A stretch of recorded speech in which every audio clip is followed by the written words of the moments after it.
Tucker Carlson had a tense interaction over the past couple of days. Here's what happened.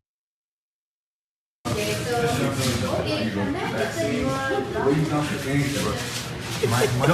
get my. I don't care, man. Dude, you are the worst human being known to mankind. I want you to know that what you have done to this state, to the United States, to everything else in this world. I don't care that your daughter's here. What you've done to people's families, what you have done to everybody else in this system. Son, don't call me son. One. Okay, so that is Dan Bailey, who went to Tucker Carlson to tell him he's the worst human being in America. Now, I'm gonna let you go first. Francesca, what do you think about that interaction and the way that Tucker appeared to handle it in real time? Hilarious. I mean, I think it's funny that he would dare say that his daughter is there. Yeah, all the children that are in the room when you spew your vitriol and your anti-science BS, like, and your replacement theory and your anti-trans hatred. Like, yeah, there's a lot of kids in the room listening to you talk. You are infecting and influencing them every single day. So, Dan, I love you. You're amazing. I love this plaid on plaid clash. I want to see it happen. Just the aesthetic. I want to see that happen more often. I said this on the Bituation Pod, and I will say it here. I do think a strategy that I would have used, which would have been going up to him and being like, "Oh my God, I'm such a fan. Can we take a selfie?" And then get close and be like, "Wait a minute, you're vaccinated, right?"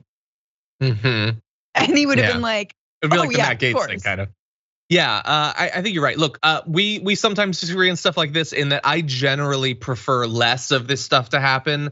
Not because I believe that our politics has to be super polite. I just don't think that people should talk to each other in public. I think we should stop that in all cases. But that said, his thing where it's like, daughter's with me. I'd be like, dude, do you not think that your daughter eventually is gonna figure out who you are and what people think of you? That's gonna happen, buddy. She's gonna know who you are. And maybe you can like shelter her enough that she'll be conservative or whatever, but it's probably not gonna work out that way. She's probably gonna figure out what you spent the pandemic doing. All that video's around. And I get that you just wanna hold off on that until someday when you look in her eyes and you see reflected in those eyes a knowledge of who you actually are. That is gonna be a dark moment for you. But understand that it is much deserved. But anyway, yeah. What the craziest thing about this entire story is that this took place in Dan Bailey's fly shop. That guy's Dan Bailey, and the fly shop said he's not affiliated with us. He just happens to have the same name. How is that possible? That's crazier than anything having to do with Tucker Carlson. I think he's now the owner of the fly shop. I think you take over. I think that's what happens. If you own Tucker Carlson in any public space or private space, that space automatically is gifted to you.